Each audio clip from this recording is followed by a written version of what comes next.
b'a fɔ ka waleɲuman dɔn an tɛ foli la k'a fɔ ko bisimila baga bulon sanfɛ a tun kɛra fama ye mais a ma kɛ ni ɲinɛ ye an b'an ka auditeurs n'an ka abonnés bɛɛ lajɛlen fo k'a fɔ k'aw bisimila an ka barow kɛnɛ kan n'o ye baga bulon ye comme d'habitude ne barokɛ ɲɔgɔn bɛ ɲɔgɔn bolo Musafu Jara Kansutu Jara ma Salimata Kamara bi an ka invité mɔgɔ kura dɔ b'an bolo an ka kɛnɛ kan bi n'o ye Umar Tangara Pichichi folikan jumɛn b'i bolo ka ɲɛsin an ka abonnés ma bi. Ok, an bɛ abonné bɛɛ fo lajɛba ani minnu bɛna lamɛn kɔfɛ an ka foli don ka ɲɛsin bɛɛ ma ka f'u ye k'u danga se. Foli diyara n ye kosɛbɛ. Musafu Jara oui a kɛra fama yɛrɛ kosɛbɛ donc folikan jumɛn b'i bolo ka ɲɛsin i ka mɔgɔw ma. ka filɛlikɛbaga bɛɛ lajɛlen fo k'u waleɲuman dɔn minnu bɛ an sɔrɔ an ka plateforme bɛɛ lajɛlen kan k'u bisimila baga bulon kɛnɛ kan. Salimata Kamara ne yɛrɛ kelen ba a bɛ cogo di. tɛ cogo la an bɛ Ala tanu n bɛ foliba lase an lamɛnbagaw ni an lajɛbagaw bɛɛ lajɛlen ma a kɛra fama ye nka ɲinɛ tɛ. Kansutu Jara ma Naam. folikan jumɛn b'i bolo ka ɲɛsin an ka mɔgɔw ma. An b'a filɛlikɛjɛkulu bɛɛ lajɛlen fo olu minnu sɔgɔlen b'an na sanga ni wagati an b'a f'u ye ko an sigi k'an filɛ nin ye. D'accord foli diyara an bɛɛ lajɛlen ye maintenant sisan ɲɔni an ka don an ka bi débat kɔnɔna ɲɔni an ka thème fɔ mɔgɔw ɲɛna Musafu oui a tun kɛra fama ye an ye nin campagne bɛɛ bila c'est-à-dire e yɛrɛ b'a jateminɛ kɛ wagati c'est-à-dire que nin wagati in bɛɛ tɛmɛnen ko jumɛn ye marqué Mali yɛrɛ sigi la nin diɲɛ n'a kɔnɔ ko ninnu na. ok Yusuf Moktar Ba i n'a fɔ n bɔra k'a fɔ cogoya min na ka bɛɛ lajɛlen fo ka bɛɛ lajɛlen waleɲuman dɔn ka tila ka hakɛto ɲini kɛ bɛɛ lajɛlen fɛ ka sababu kɛ kuma in ka gɛlɛn kojugu ni ko kaban dɔ b'a ta sɔrɔ a la Ala kana kuma farati de fɔ an da wagati laban in na fɛn min ne marqué kosɛbɛ o ye an ka denmisɛnnin fitininw ka ɲɛnaminimafɛn taw ye Yusuf Ba an y'a ye kali kɔsannin na an ka denmisɛnnin dɔw bɛ ka ɲɔgɔn sɔgɔsɔgɔ muru ni fɛnw na fo niw bɛ ka ta bɔ a la tiɲɛ yɛrɛ la an m'a lajɛ ka segin kɔfɛ dɔɔni ko a laban bɛ taa k'an bolo da denmisɛnninw de ye sini ɲɛsigiw ye n'a fɔra ko sini ɲɛsigiw yɛrɛ bɛ ka an yɛrɛ ka denmisɛnninw bɛ ɲini ka na dɔgɔya ni cɛkɔrɔbaw ye n'i y'a ye yɔrɔ la i bɛ siran quoi cɛkɔrɔba b'i ɲini ka na caya ni denmisɛnninw ye n'i y'a ye yɔrɔ la i bɛ siran an ka denmisɛnninw kɔni ka ɲɛnaminimafɛn taw olu kɛlen don ka ne fɛ kojugu an y'a ye bɔlɔlɔ siraw kan fɛn caman kan denmisɛnninw bɛ ka ɲɔgɔn faga fan bɛɛ lajɛlen fɛ a bɛɛ ye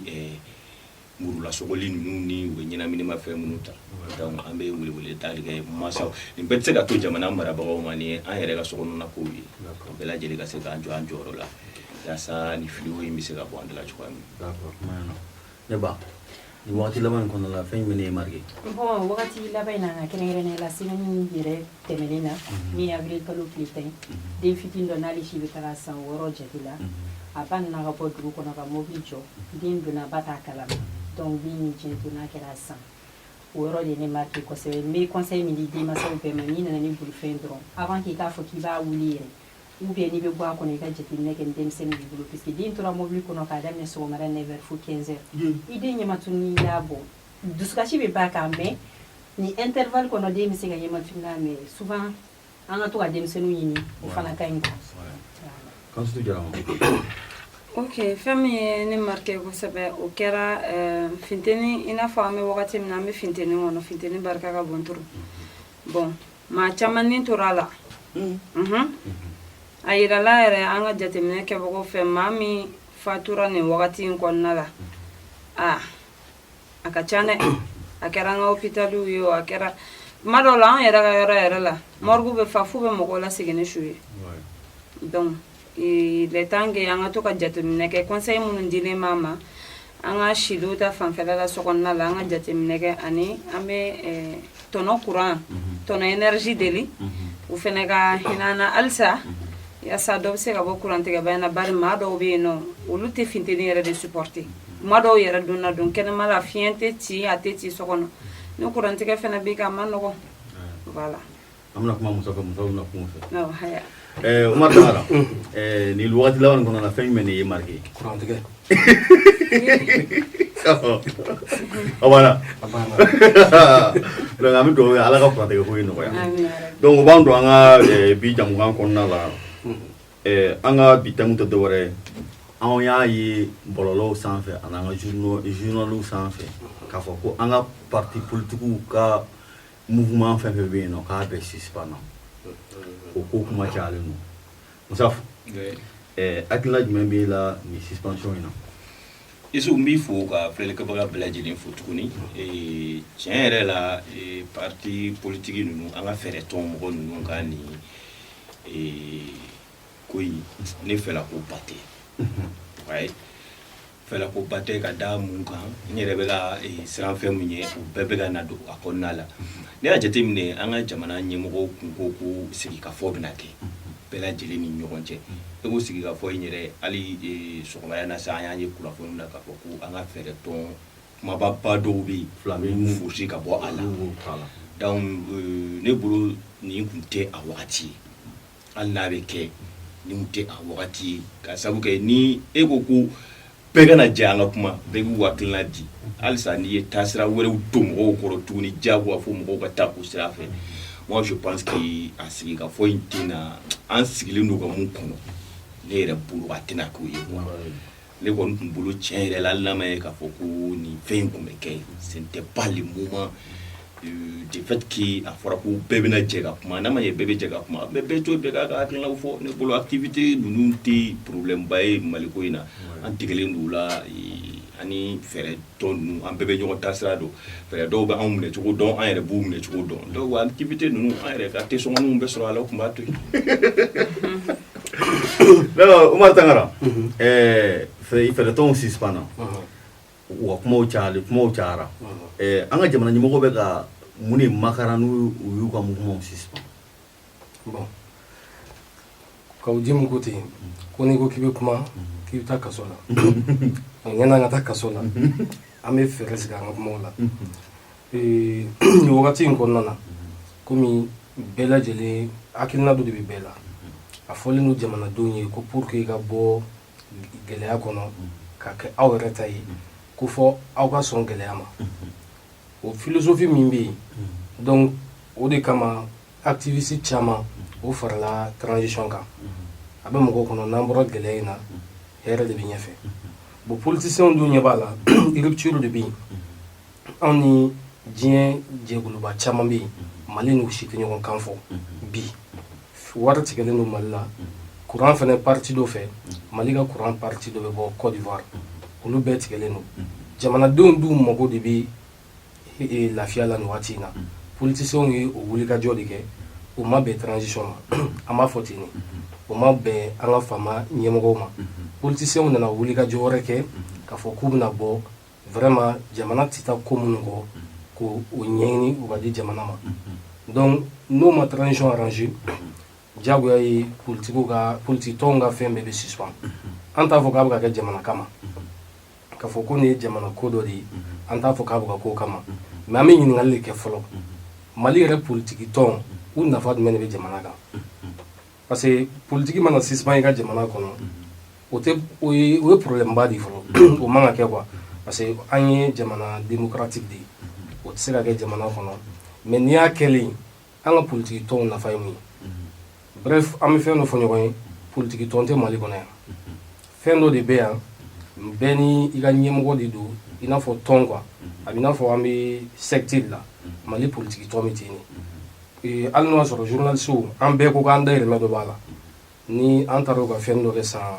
20,000 bɛ sɔn ka di 50,000 bɛ d'i ma mais o t'a permettre an ka jamana fɛnɛ essayer k'a sigi n tolen kɔnɔ cogo sugu dɔ la parce que mun na politique tɔn ninnu a kelen o kelen bɛ yen politique tɔn kɛra sa i n'a fɔ Paris ni e ye wari dɔɔni sɔrɔ i bɛ taa dɔ dayɛlɛ nafa foyi t'a la Mali politicien fɛn o fɛn bɛ yen n'o y'a sɔrɔ a dɔ kun ka idéologie ye ka jamana dɛmɛ an tun b'o nɔ ye politicien dɔ la k'a fɔ k'u y'a kɛ o de bɛ jamanadenw kumada dɔgɔya i bɛ politicien tɔnba fɛn o fɛn dɔn an fɛ yan a ɲɛmɔgɔba kelen tɛ yen ko milliardaire dɔ tɛ mais i m'o kelen ka acte dɔ poselen ko min yɛrɛ bɛ jamana bila développement dɔ sira kan mais olu b'o to yen de fo ka kɛ président de ye e ye jamanaden de ye i n'a fɔ citoyen i tɛ se ka jamana dɛmɛni bila ko fo n'i kɛra président ye don min na donc hali n'o tɔnw suspend na bon ne bolo kojugu foyi tɛ o ye ne ka hakilina ye n tɛ politicien kɔni ko nin kelen na dɛ parce que ni n ko n bɛ tugu kɔni n bɛ taa kaso la. d'accord kuma ɲɛna ne ba i bɔra sisan ka Musafu ni Umar Tangara ka kuma lamɛn politiciens Umar Tangara kuma dɔ fɔ a ka fɛngɛ la e yɛrɛ bolo c'est à dire que Mali kɔnɔ politiciens nafa yɛrɛ ye fɛn ye Mali yɛrɛ ko la o ye min fɔ a tɛ tɛmɛ o kan politicien o jɔyɔrɔ da ka bon kosɛbɛ jamana kɔnɔ puisque bɛɛ de nafa ka bon mɔgɔ kelen tɛ mais nin wagati laban nɔ ka waleya minnu bɛ ka kɛ a bɛ ka na ni furukufuruku ye jamanadenw ni ɲɔgɔn cɛ donc ne bolo an ka jamana marabagaw tun b'an ka suspendi mais u tun bɛ se ka yɛlɛma de don u ka baaraw tagabolo la puisque ɲɔna an ka taa yɔrɔ jan yɛrɛ fɔlɔ i b'a jateminɛ san 33 kɔnɔna la Mali la tiɲɛ don militaire dɔw ye jamana mara mais a fanba kɛra politicien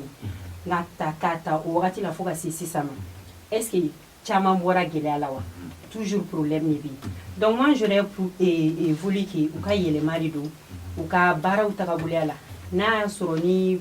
campagne ni fɛn ninnu bɛ kɛ sisan u ka critère de sélection ka yɛlɛma don u la politiciens u bɛ wari minnu don u ka parti politique fɛnw na a wari olu bɛ bɔ yɔrɔ jumɛn jɔn de bɛ k'a financer mɔgɔ minnu bɛ k'a financer u bɛ ka wari échanger mun de kun kɔrɔ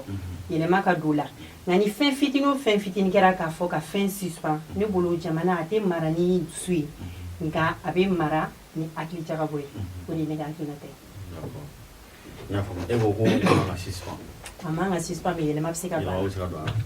o ye Kasutu Jarama i bɔra sisan nɔ ka i co-débatteur ka kumaw lamɛn hakilina jumɛn yɛrɛ b'i bolo nin ko ninnu kan du fait que i ye kuma caman lamɛn ko in kan politiciens nafa yɛrɛ bɛ se ka kɛ jumɛn ye ale ni u ka suspension bɛ se ka dan jumɛn kari jamana la soit a bɛ lafiya jumɛn lase jamana ma. ok fɔlɔ u ka suspension ye i n'a fɔ Lagare y'a fɔ cogoya min na bon an bɛ sigi ka fɔ hukumu kɔnɔna la bon jamanaden bɛɛ dama ka kan Mali ko la c'est vrai bon o tun hali n'a tun bɛ kɛ c'était pas le moment o tun ka to kɔfɛ la parce que nin wagati in na mɔgɔ caman bɛ n'i fori de ye i n'a fɔ parti politique ou bien classe disons même classe politique caman bɛ n'i fosi k'a kun kɛ nin de hali n'a y'a sɔrɔ n'a kun b'u kɔnɔ mais o fana bɛ n'u fosi k'a kun kɛ nin de sinon ne yɛrɛ bolo très franchement sans mentir a suspension yɔrɔ dɔ la a diyara ne parce que très franchement c'est vrai an ka jamana ye jamana démocratique de mais an ka parti politique mɔgɔw au lieu que olu ka jamana ne ka jateminɛ la de an ka san tɛmɛnenw na au lieu que olu ka jamana ka intérêt viser olu kun b'u yɛrɛ de ka intérêt viser bon min bɛ ka u degun sisan u y'a ye bon an bɛ wagati min na ko sisan an bɛ transition de la transition dun kɔnɔna la sisan olu ka intérêt olu tɛ ka ɲɛ sɔrɔ o ma donc n'olu tɛ ka ɲɛ sɔrɔ o ma u tun bɛ ka wuli ka activité dɔw kɛ min bɛ se ka na ni fɔɲɔgɔnkɔ ye min bɛ se ka na ni furukufuruku ye hali min bɛ se ka na ni gɛlɛya ye transition yɛrɛ ka baara taabolo la jamana dirigeli la donc du coup ne kɔni bolo a suspension ɲɛna mais a wagati de ma ɲɛ sinon a ɲɛna mais a wagati dɔrɔn de ma ɲɛ. Voilà. Musaf ni kuma nin bɛ tɛmɛnen kɔfɛ ne yɛrɛ bɛna question dɔ poser o est ce que jama yɛrɛ bɛ politicien bolo sisan o. ouais bon jama b'u kɔ a mana kɛ cogo o cogo jama b'u kɔ ka sabu kɛ bɛɛ ni hakilina de don fɛɛrɛ ko in na an ka fɛɛrɛ tɔnw c'est vrai i n'a fɔ n balimakɛ y'a fɔ cogoya min na caman bɛ yen ma acte concret poser n'u yɛrɛ b'a to k'a fɔ ko fɛn don et puis politique yɛrɛ kɛlen don anw bolo baara de ye sisan hali ni mun dɛsɛra hali pour que i ka baara sɔrɔ profession politique pour que hali ka baara sɔrɔ sisan tellement idée b'an bɛɛ kun na même jeune diplômé pour que i ka baara sɔrɔ e ka connaissance t'a d'i ma bilen dɛ f'i ka politique dɔ de i ka to fɛɛrɛ tɔn dɔ de la diyagoya ko adhérer pour que i ka se ka place yɛrɛ sɔrɔ ala an ka baarakɛyɔrɔw la c'est à dire ne bolo Yesu Mali ko ka gɛlɛn i b'a fɔ a ka nɔgɔn parce que ne t'a dɔn an bɛna bɔ sira min fɛ politique mɔgɔw ka sira la an ma se ka bɔ finitigiw ka sira la an tɛ ka se ka bɔ an yɛrɛ ka fɛɛrɛ nin ko in tiɲɛ yɔrɔ jumɛn ne yɛrɛ bɛ n yɛrɛ ɲininka o la parce que c'est vrai n'i ko ko an ka ta an y'a ye coup d'état bɛ ka kɛ Mali la a ka ca mais coup d'état nafa foyi tɛ kɛ a la Mali la n'i ye ATT ta lajɛ an bɛɛ kulela ATT ka yan a nana finitigi kun don a ye fini bila ka tila ka na an tilala k'o kɛ an maliyɛn kelen k'a ma ɲɛ Amadu Aya nana o ye kɔgɔ k'a tɔ bɛɛ la o taara IBK depuis Mali kɛra Mali ye a ye a ka élection na a sigira ni da min mɔgɔ m'o sɔrɔ a kɛra a ye fɛɛrɛ tɔgɔ tigilamɔgɔ de kun don o ma kari ni tɛnɛn bɔ an y'o fana gɛn tuguni k'o fana ta man ɲi sisan transition mɔgɔw nana an b'a fɛ k'olu fana gɛn k'olu fana ta man ɲi mais finalement moi je me pose la question an yɛrɛ ka problème basé yɔrɔ jumɛn parce que a flash ma il faut le reconnaître politique mɔgɔw tɛ se k'u ɲɛ jɔ a ɲɛ la bilen k'a fɔ ko lebisi parce que ni ne yɛrɛ ye nin ko jateminɛ k'a fɔ politique mɔgɔw bɛ k'a fɔ ko élection ka kɛ moi ne t'a dɔn élection in kɛ kun a nafaba ye jumɛn ye jamana bolo fila an bɛna bolo fila bɛna siri an ko tuguni de k'an don da wɛrɛw fɛ wa so ne bolo bɛɛ bɛ se k'i ka fɛɛrɛ proposer o mais an ka politique ɲɛmɔgɔ ninnu bɛɛ b'a la ko élection ka kɛ mais u ka fɛɛrɛ ye jumɛn an y'ali kɛ IBK ka gɛnni na u M5 mɔgɔ ninnu a fɔra ko jɔn bɛna kɛ président ko k'u mɔgɔ to la IBK ka taa dɔrɔn a y'o fɔra entre eux an ka parti ba jumɛn bɛ yen ko minnu yɛrɛ dama kunkolo ko kɛlɛ la k'u ma tila M5 yɛrɛ tilala ko wɔɔrɔ M5 jumɛn IRD yɛrɛ tilala joli tɔgɔ joli b'a la Ademankɔrɔni u b'a ka dunkɔrɔni ɲini o ta man gɛlɛ a ko la mais il faut voir entre olu yɛrɛ dama u yɛrɛ ni ɲɔgɔn cɛ ni kunkolo ko nana dɔrɔn ko bɛ ci donc finalement moi je me pose la question ne t'a dɔn anw yɛrɛ ka problème ye est-ce que anw yɛrɛ tɛ an dugumamɔgɔw voilà ne bɛ k'a kɛ an dugumamɔgɔw ye parce que ne bolo an bɛ segin kɔfɛ dɔɔni a si ma ɲɛ anw bolo an kulela ATT kan an y'o kɛ i bɛ ka nana hali cɛkɔrɔbaw y'u sigi chaise kɔnɔ ka wotoro kɔnɔ ka taga voter a ye an y'o fana kɛ o dun ye fɛɛrɛ tɔn tigilamɔgɔ dɔ ye o bɔra yen sɔrɔsiw fana nana ko mais jumɛn de ka ɲi sisan finalement an bɛna jumɛn de ta ko an bɛ se k'an bolo ne bolo transition wo fɛɛrɛ tɔn tigilamɔgɔ wo ne bolo ni an maliyɛnw yɛrɛ de ma fari ne ye t'a la quoi à vrai dire ne ye t'a la parce que a y'a dɔn dɔ k'a bɛɛ la o a si laban cogo man ɲɛ donc jumɛn de ka ɲi sisan la question est là an dugumamɔgɔ an b'an yɛrɛ de ɲininka dɔrɔn c'est tout. ok Matu dɔw bɔra sisan k'a fɔ ne segin tɔgɔ tɛ Matu n tɔgɔ yɛrɛ fɔ n ye fɛnkɛ la d'accord kana na bila yɛlɛ la sa ne bɛ commission na sa ne ko wele Matu a mɛ fɛnkɛ tɔgɔ fɔ n tɔgɔ yɛrɛ fɔ ok Sali i bɔra sisan ka Musa fɔ kuma lamɛn c'est-à-dire que an bɛ nin bɛɛ la sɔrɔsiw y'an mara parti politique mɔgɔw y'an mara ko problème bɛ fan jumɛn de fɛ c'est-à-dire que jɔn anw de man ɲi wa parce que anw de bɛ kɛ sɔrɔsiw ye anw de bɛ tila ka taa parti politique la donc maliyɛn yɛrɛ de man ɲi Musa bɛ fɔ o de fɔ quoi maliyɛn yɛrɛ de man ɲi i yɛrɛ ye kuma baga bɔ anw de ye politiciens ye anw de ye sɔrɔsiw ye nka a fanba bɛɛ politiciens anw yɛrɛ ye citoyens yɛrɛ puisque n'i y'a ye politiciens bɛ ka waleya dɔw kɛ sisan anw dɔw de bɛ k'u jukɔrɔma tintin a waleya min na wa coup d'état fɛn fɛn kɛra ne yɛrɛ kɔni ka jate la a bɛɛ ye parti politique mɔgɔ ye puisque ni olu a mana kɛ cogo cogo n'a bɛ kɛ rumeurs bɛ mɛn yɔrɔ la mais olu bɛ se ka bɔ ka sensibilisation kɛ ka mɔgɔw n'u hakili yira ɲɔgɔn na ka tila ka kuma coup d'état inconvénient fana kan jamana na donc gɛlɛya fɛn fɛn bɛ ka kɛ a tila bɛɛ ye parti politique mɔgɔ mais toujours n bɛ segin ka kuma kan u nafa fana ka bon jamana kɔnɔ c'est pas parce que k'u bɛ ka waleya min kɛ k'a man ɲi k'u kan ka suspendre yɔrɔnin kelen yɛlɛma bɛ se ka don a la i n'a fɔ conseil des ministres dɔ la hakili t'a date la exactement a fɔra ko association ka ca Mali kɔnɔ mais ka yɛlɛma don a la n'a y'a sɔrɔ n'a bɛ créer gouvernement ka hakilinata di a ko la ani a ka lajɛ n'a sɔrɔ jamana ka intérêt b'a la ne bolo o yɛlɛma genre ninnu bɛ se ka kɛ parti politique la sinon jamana fana ka se ka kɛ ten ka sɔrɔ politicien fana t'a la ne kɔni bolo o fana cɛ man ɲi o ye ne ka hakilinata n tɛ bɔ o kan. Omar Tangara i bɔra ka kuma o lamɛn ne bɛ ɲininkali min k'e la sisan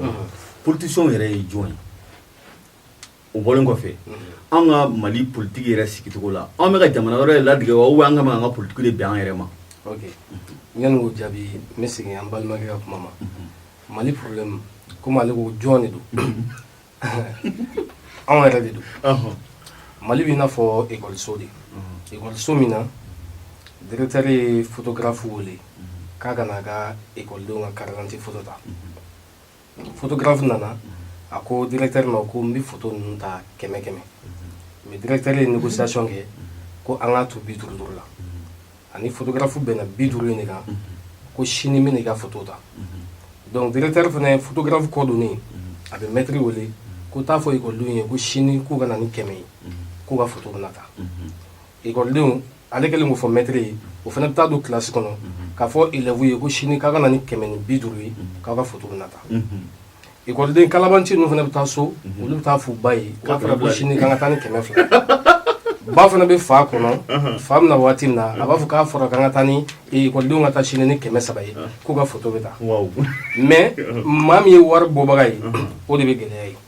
k'a sɔrɔ fɛn ye 50 de ye mais 250 o tɔnɔ yɛlɛla a kan a bɛ ten de Mali gɛlɛya fɔlɔfɔlɔ o ye jamanadenw yɛrɛ de ye wallahi hali ni Ala kɛ Mali président ye Malienw bɛ défaut dɔ bɔ a la awɔ ni Ala kɛ Mali président ye u bɛ défaut dɔ fɔ fɛn dɔ de don Malien kelen minnu b'a la bi ko ninnu man ɲi yɔrɔ dɔw bɛ ka tɛgɛrɛ fɔ o tɛgɛrɛ fɔlɔ kelen minnu ko k'o ka ɲi fana o kelenw de bɛ taa tugu président kura nata kɔ wa o tɛgɛrɛ fɔlɔ kelenw de tun bɛ président kura fana taalen kɔ o bɛɛ ye an mɔgɔ kelen de ye bon jamana yɛrɛ ɲɛmɔgɔw y'a dɔn k'a fɔ ko taafan tɛ anw na o de an fana bɛ kɛ i n'a fɔ u bolo namugola sogo parce que n'i y'a dɔn k'a fɔ mɔgɔ mɔgɔ bɛ yen direction foyi t'a la a ka dɔɔni sɔrɔ Bakari Togola ka kuma don ka dɔ sɔrɔ ka don a da n'o bɛ mɔgɔ mɔgɔ nafa i bɛ fanga mara n'o de bon an ka fanga bɛ cogo min na bi ne tɛ défaut dɔn a la ne tɛ nafa dɔn a la wa politicien ko nin fana bɛ ten ne ma politique nafa ye Mali kɔnɔ yan ne ma politique tɔn nafa ye Mali kɔnɔ yan n'a cira bi peut-être a bɛ se ka digi minnu bɛ na dɔ sɔrɔ a la k'a dun a bɛ se ka digi olu de la peut-être jamana ko tɛ ATT kɛra président ye a parti politique tun t'a bolo a nana indépendamment a kelen nana de u ye mouvement dɔ de sigi a kɛra président ye n'o tɛ ani parti politique ma na o kɛra président ye Mali kɔnɔ yan n'i ka ɲi a ma se an ka to parti politique Mali parti politique lajɛ bi an yɛrɛ t'a bɛɛ tɔgɔ dɔn minnu tɔgɔ dɔnnen don dɔɔni o ɲɛmɔgɔw de dɔnnen don i n'a fɔ n'i ye parti ta k'a lajɛ parti yɛlɛma Musa Mara bɛ o ɲɛma RPM o tun dɔnnen don ni IBK ye mɔgɔ minnu dɔnnen don olu fana ka partiw de dɔnnen don a parti n tɛ mɔgɔ caman bɛ yen parti bɛ min bolo a si dɔnnen tɛ wa u ka baara foyi tɛ yen k'o imposé len don i bɛ sigi i bɛ n'a lajɛ k'a ta Sumayila Sise o waati min olu tun bɛ président ɲini na an ma kɛ président ye an mago tɛ jamana na mais n'an kɛra ye de an bɛna an ka politique fɔ an bɛna goudron da an bɛna nin da mais e sera k'o fɔ yanni i ka k'a ye Ala y'a to i ma k'a ye mais n'o y'a sɔrɔ a volonté b'i la est ce que n'i y'a k'a ye jamanadenw tɛna sɔn ka tugu i kɔ siɲɛ nataw la wa bon Mali dɔgɔtɔrɔsow ta i k'a lajɛ i kan ka i n'a fɔ Kansudu y'a fɔ kuma fɔlɔ la ko morguew falen don mais bi faama si tɛ yen ko groupe tɛ min ka so da la bilahi taa quartier Mali kɔnɔ groupe bɛ heure de b'a wuli kuma na ni courant tigɛla muso kɔnɔmaw sigilen don yen politicien si tɛ yen min bɛ hakili munumunu nin na ka taa jamanadenw dɛmɛ u tɛ jamanadenw de dɛmɛ ko fɔ ni waati min na élection sera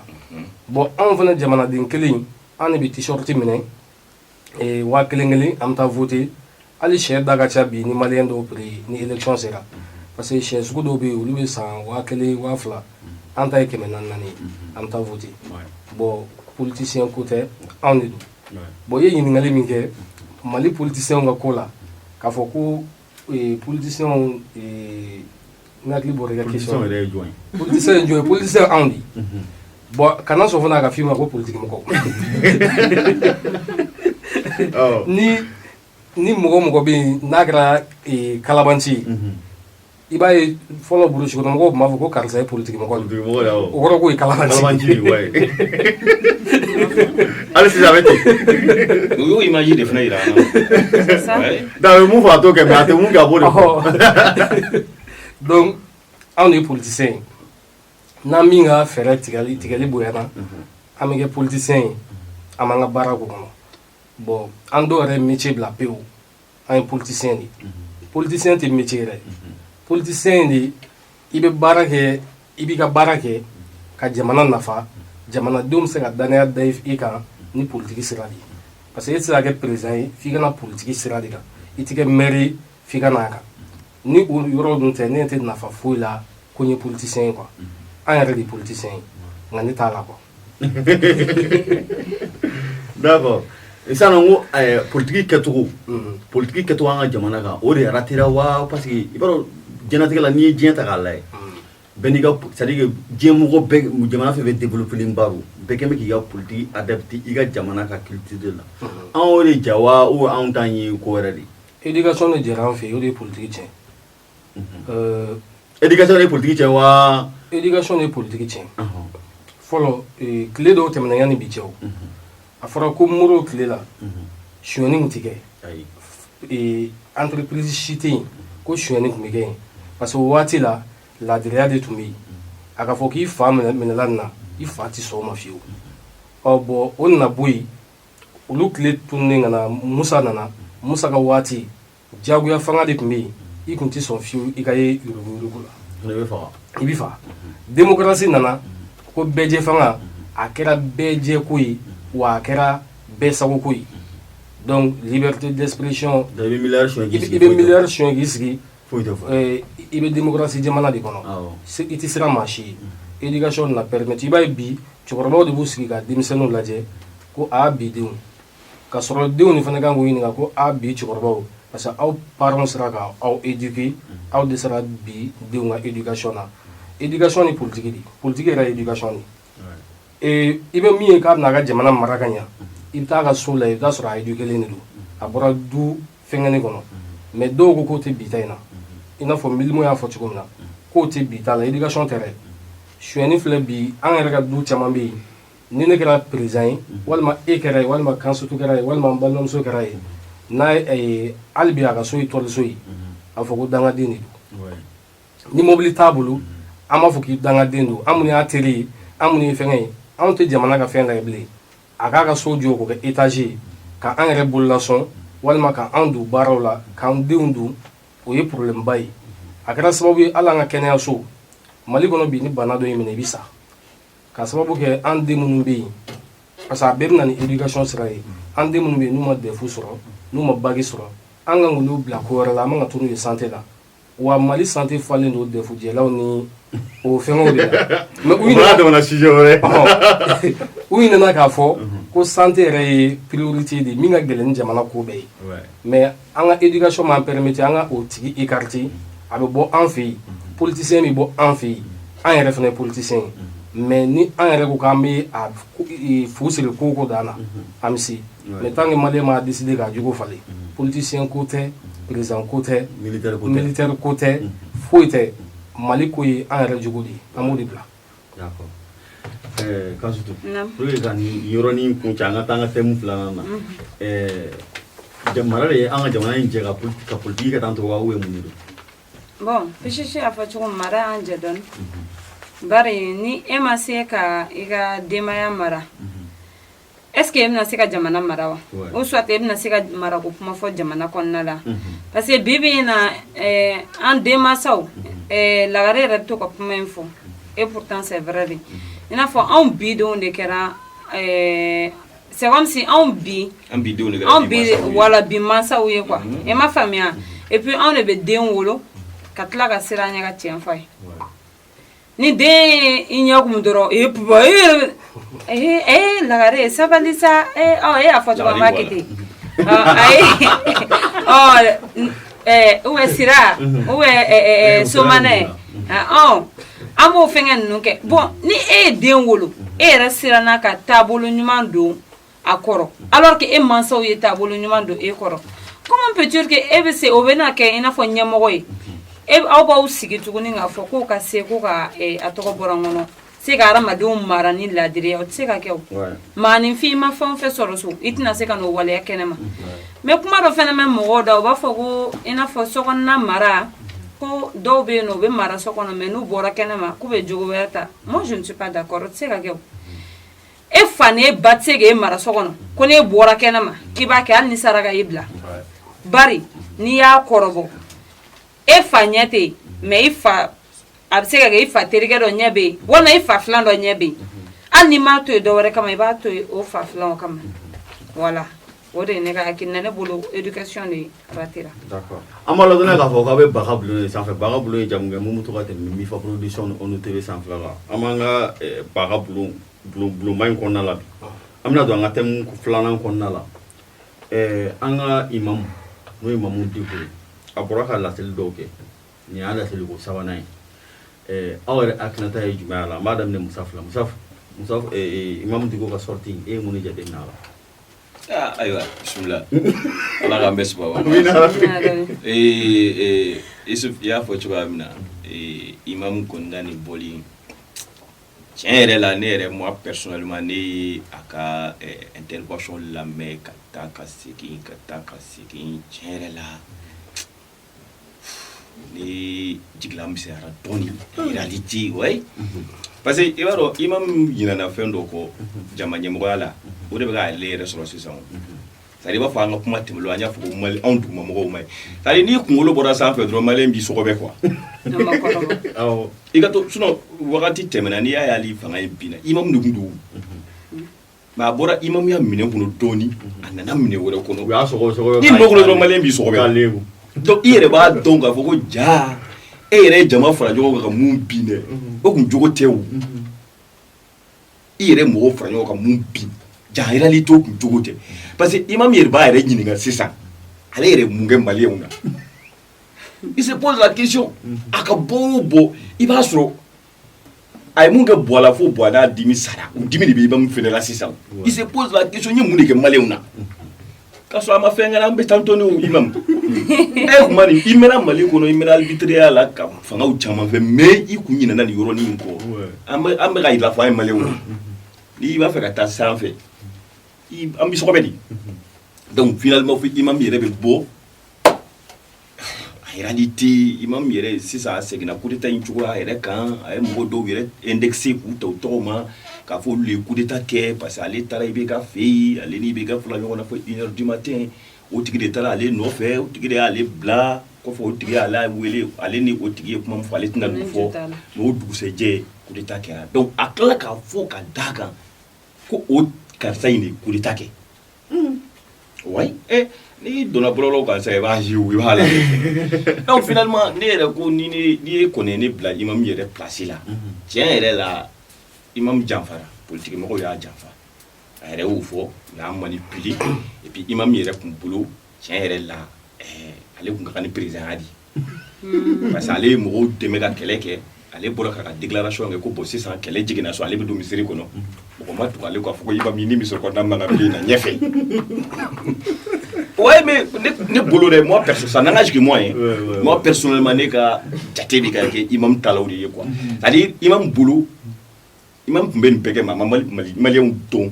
a ma an ka fɛɛrɛ tigilamɔgɔw dɔn mais ça y'u dɔn parce que an ka fɛɛrɛ bɛɛ bɛ kɛlɛ k'i yɛrɛ de nɔfɛ koyi imam bolo depuis kɛlɛ in banna ni imam ko n bɛna taa misiri kɔnɔ walayi imam bolo parce que a ma se ka ɲɛnabɔ n'ale tɛ o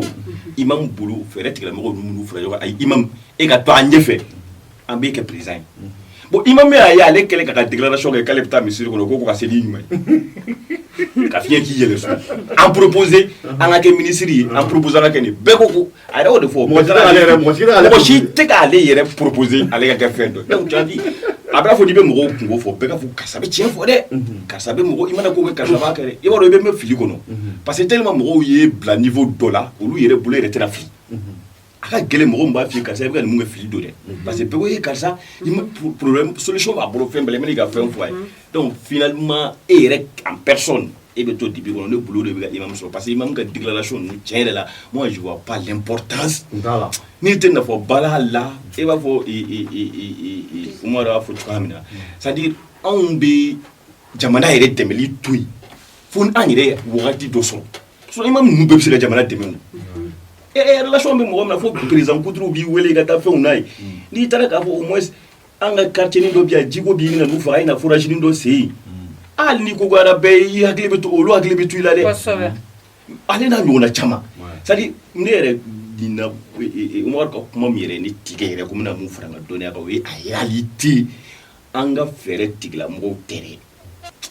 an tɛ ɲɔgɔn fo i ka se yɔrɔ dɔ la pour que ka mɔgɔ dɛmɛ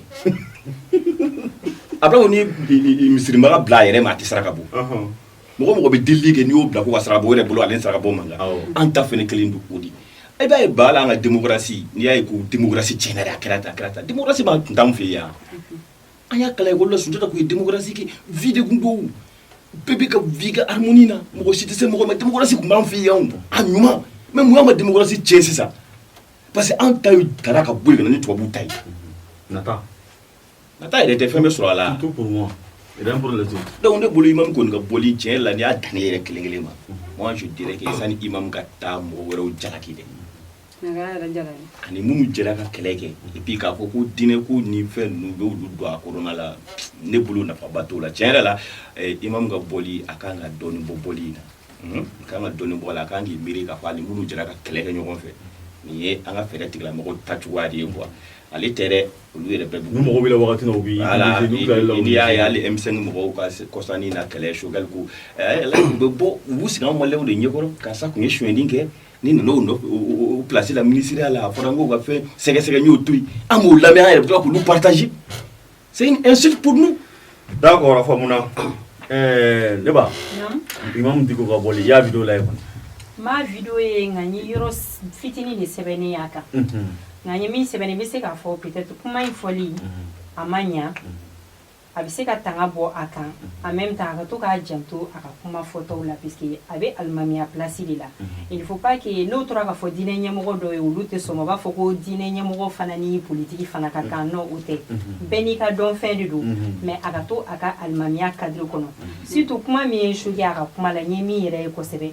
a y'a yira k'a fɔ a ka kuma ninnu kɔnɔ ko mɔgɔ minnu bɛ ka an ka jamana mara k'olu yɛrɛ tɛ ka fɔ ka bɛn kɛ u ni ɲɔgɔn cɛ ko mɔgɔ tɛ se k'a fɔ i bɛ jamana mara k'a sɔrɔ aw yɛrɛ dama ni ɲɔgɔn cɛ aw ma se ka bɛn sinsin aw ni ɲɔgɔn cɛla la ani ko mɔgɔ minnu bilalen don ko ka se ka sigi ka kuma kɛ jamanadenw ni ɲɔgɔn cɛ k'o ye dala kuma de donc ni kuma ninnu bɛ se ka kɛ sababu ye hali bi tanga dɔɔni min b'a kan o bɛ se ka kɛ sababu ye k'o fana bɔ a kan donc n'i y'a dal'i ma déclaration in kun kɛ kun tɛ a ka to a ka alimamiya cadre kɔnɔna na a ka se ka kuma jamana kɔnɔdenw ni ɲɔgɔn cɛ mais min ye nin kuma ninnu ye a k'i sen bɔ a la ne yɛrɛ kɔni bolo ne ka kuma fɛ. Kansutu Jarama. Imam Dicko ka kuma e ka tata jumɛn ne t'a kɔnɔna la. Ni kɔni y'a dan ne ma ne kɔni kun bolo a kun kana bɔ a k'i yɛrɛ lafiya. Mais n'a bɛ k'a sigicogo ɲɛɲini Mali kɔnɔ. Bon ni b'i sigicogo n'a bɛ k'a sigicogo de ɲɛɲini. Moi je pense que n'a ye fili dɔw kɛ a ka fili de ko ni dɔrɔn ka yafa deli maliyɛn bɛɛ fɛ ka yafa deli an ka ɲɛmɔgɔw fɛ. Ma faamuya o tɛ kɛ réseau sanfɛ dɛ o tɛ réseau sanfɛ ko ye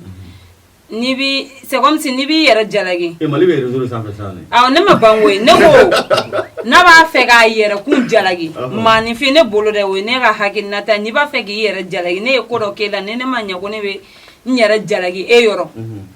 kuma bɛ tɛmɛ ne ni e ni ne de ni ɲɔgɔn cɛ sinon ne tɛ wuli ka taa ko ne bɛ taa Musafu fɛ Musafu ne yɛrɛ nin kɛ balaw i tɛ fɔ Baye ko ka yafa ma o yafa tɔ ka jɛ de n'a ma ɲɛ k'a b'a segin cogo de ɲini moi je pense que yan'a k'a sigi karisa y'a don yan fɛ ne ni karisa y'a kɛ tan an y'a bɔ yan fɛ an y'a kɛ tan a ka yafa deli a ka segin ka na a ka denbaya kɔrɔ a k'i sen bɔ nin ko ninnu na i n'a fɔ Sali y'a fɔ cogoya min na depuis ni an fitinin fo ka na an kɔrɔbaya an bɛ diinɛ ɲɛmaaw dɔn diinɛ sira de kan ne yɛrɛ kɔni ka ye ko diinɛ ɲɛmaa bɛ politiki ni fɛnkɛ ninnu na i n'a fɔ k'i da don nin ko ninnu na ni politiki mɔgɔ y'a kɛ tan an y'a don tan ni siɲɛ fɔlɔ a bɛ se ka kɛ a kɛra dɛ mais ni kɔni ne siɲɛ fɔlɔ ye donc a ka a sen bɔ ninnu na a ka to misiri kɔnɔ ala ko in de bɛ laban. Umar Tangara Imam Dicko ka sortie e ka tata jumɛn y'a kɔnɔna la. Dicko ka sortie a fɔlɔ alimami bɛ politiki kɛ Iran n'i taara Iran président u ka alimami de tun don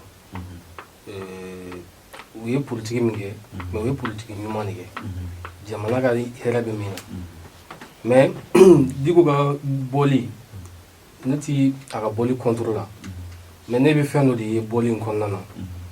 ni i ye kojugu kɛ sisan ou ni mɔgɔ ye i accusé la k'i ye kojugu dɔ kɛ a fɔra ko sigida mɔgɔw bɛɛ jɔmɛ da la bere bɛ dɔw bolo bɛɛ bɛ k'i makɔnɔ donc bɔcogo t'e la fɔlɔ e bɛ to k'i pɛrɛn-pɛrɛn de ka kuma dɔ fɔ i k'a lajɛ ni mɔgɔ bɛ côté min fɛ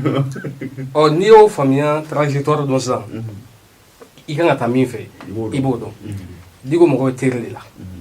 donc n'a kumana ni jaabi dɔ kɛra sisan transition ka côté la Dicko b'a ta fan dɔn a b'u ka hakilina dɔ dɔn bon i bɛ ka kuma u tɛ ka kuma n'o tɛ mɔgɔw ye nin bɔli in de jate kosɛbɛ n'o tɛ nin bɔko naaninan de ye Dicko waati min na a sera Algérie a kumana a bɛ dɔgɔtɔrɔso kɔnɔ waati min na a kumana a bɛ fɛ ka sunkalo daminɛ waati a ye retour ɲini ko ni Ala sɔnna bientôt a bɛ se yan mais mɔgɔw ma nin si jate bon cɛ dɔ bɛ yen hali ni m'a tɔgɔ fɔ sa Sagila Yago a ye kumani dɔ fɔ video dɔ la a ko maliyɛn de ye mɔgɔ ye ko n'i ye ɲuman fɔ k'u t'o partager k'u bɛ juguman de partager donc Diko ye dɔ fɔ nin na min ma bɛn maaw ma o partageli cayara sinon ne kɔni bolo Diko a bɛ Algérie ɲininkali fɔlɔ ye mun ye a bɛ mun de la yen n'a bɛ furakɛli la maa joli taara furakɛli la o ma kuma olu nana so donc n'o y'a sɔrɔ fɛn wɛrɛ bɛ furakɛli kɔfɛ an kɔni t'o dɔn mais ni furakɛli gansan don imamu de don a kan ka na misiri kɔnɔ mɔgɔw mago b'a la bon n balimakɛ ye min fɔ imamu Diko kun mago bɛ jɔyɔrɔ dɔ la jɔyɔrɔ tilala ka imamu to o bɛ se ka kɛ parce que hali misiri kɔnɔ n'i taara k'i bɛ saraka di mɔgɔw ma tellement que alimami ka ala ko ka bon e yɛrɛ bolo o de ni ala ka surun e bɛ se k'a di dugumamɔgɔw de ma ka alimami kungo d'a yɛrɛ ma ye o b'o ni ala cɛ quoi hali ni m'ale sɔn mais ko in kɔni bɛɛ a bɛ taa jɔ min na Diko y'a ye ale taara i la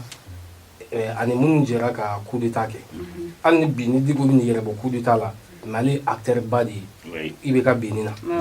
parce que olu de ni Diko tun mana don min yɛrɛ kɛnɛ kan a bɛ kɛ i n'a fɔ kɛnɛ in tɛ yen donc u ye ko kɛ k'a kɛ dusukasi i bɛ ka yɛrɛ o taara ko kɛra ka ban coup d'état kɛra Diko ma sigi minnu sigira a si ma kɛ peut-être u ka fɛn ɲɛnamɔgɔ dɔ ye bon Diko kɔni ka sortie ne tɛ sortie contre la a ye kuma minnu fɔ Diko bɛ ka i orienter de k'a ɲini ne bɛ segin cogo di parce que alimami ye sunkalo kɛ misiri maaw bɛ ka taa seli a yɛrɛ bɛ Algérie bon seli kɔni tɛ se ka kɛ WhatsApp fɛ seli bɛ kɛ de i yɛrɛ de bɛ na bon an dun bɛ nin waati min fana la ni i ma farati minnu ye faratimako kɛ mana de dépôt dara caman kan i dun fana mana de dépôt lama est ce que o tɛna maaw a bɛ maaw kɔnɔ ko intouchable ni funteniba in na intouchable bunelen a bɛ dɔ bɔ ko la quoi ne kɔni bolo a ka to Algérie a bɛ président dɔ bolo yen ka ban a n'o ka ɲɔgɔn ɲɛnafin bɔ yanni kow ka fara ɲɔgɔn kan d'accord faamuyali kɛra o thème na an b'aw fɔ ka waleɲuman dɔn k'aw hakili lajigin toujours k'a fɔ k'aw bɛ baga bulon sanfɛ émission sera a kuncɛyɔrɔ ma Musaf kuma kuncɛ kuma la pour que ka émission kuncɛ ka bɛɛ lajɛlen fo ka bɛɛ lajɛlen waleɲuman dɔn i n'a fɔ n bɛ a fɔ cogoya min na n ka kumaw la n kelen b'a bɛɛ dɔn i kana se ka fiyewu i kelen de b'a bɛɛ tiɲɛ ni kuma faratilen min bɔra an da an bɛ hakɛto ɲini kɛ a filɛlikɛbagaw fɛ hali n'a ma ɲɛ u b'a fɔ k'an kana to ka hakɛto ɲini parce que kuma mana kɛ cogo o cogo f'a ka ja dɔ ye a ka jigi dɔ la o yɛrɛ de kuma nafa ye n'a ma kɛ ten dɔrɔn nafa tɛ a la a bɛɛ lajɛlen fo ko dɔgɔkun wɛrɛ n'Ala sɔnna an bɛ ɲɔgɔn sɔrɔ u ka baga bulon kɛnɛ kan merci Sali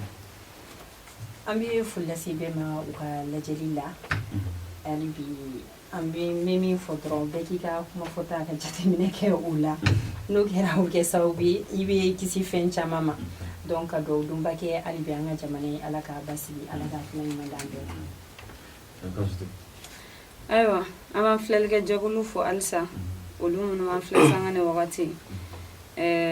halisa Ala ka basigi sabati an ka jamana kɔnɔna la ko Ala ka bɛn ni kelenya Ala ko sabati a tɔgɔ bɔra n kɔnɔ an ni ɲɔgɔn cɛ Ala ka i n'a fɔ Lagare y'a fɔ cogoya min Ala k'an malidenw Ala k'an jogo changer halisa donc Umar Tangara kuma kuncɛ kuma la pour que ka émission kuncɛ ok hali bi an b'a ɲini jamana ɲɛmaaw de fɛ nin wagati in kɔnɔna gɛlɛya caman caman bɛ yen minnu kɛra jamana kɔnɔ ka sababu kɛ banabaatɔw musokɔrɔbaw dɔgɔtɔrɔsow kɔnɔ fo ka taa se morgue ma hali bi mɔgɔw bɛ k'a bɛɛ kɛ bana in mais bana in source caman ye kuranko ye Musa Mara y'a fɔ a ka kuma na ko ni kuran tɛ yen ko saya de bɛ yen parce que ko kuran farala bi an niw kan quoi réanimation na mun de bɛ baara kɛ yen kuran opération salle kɔnɔ kuran an bɛ fɛn o fɛn kɛ bi morgue kɔnɔ o min y'a bɛɛ laban ye mun de b'a to so bɛ se ka conserver kuran n'a fɔra k'o tɛ yen a bɛ kɛ gɛlɛya ye sinon Mali kɔnɔ na an b'a fɔ hali n'an sera lahara ni i ko i ye maliyɛn ye i man ka jɛn jahanɛmɛ yɛrɛ kɔnɔ parce que malien yɛrɛ tɔɔrɔla k'a tɔɲɔ k'a ban i bɛ mali national da a dɔw la i bɛ sɔn ka kisi ok o ne ka kuma ye ka kuma kuncɛ d'accord kuma ɲɛna ni ne bɛ dan sigi an ka bi jamukan na bi maa minnu tun b'an ka kameraw la bi Layi Tarawele Mama Kɔnta ale ni Kari Tɛnbeli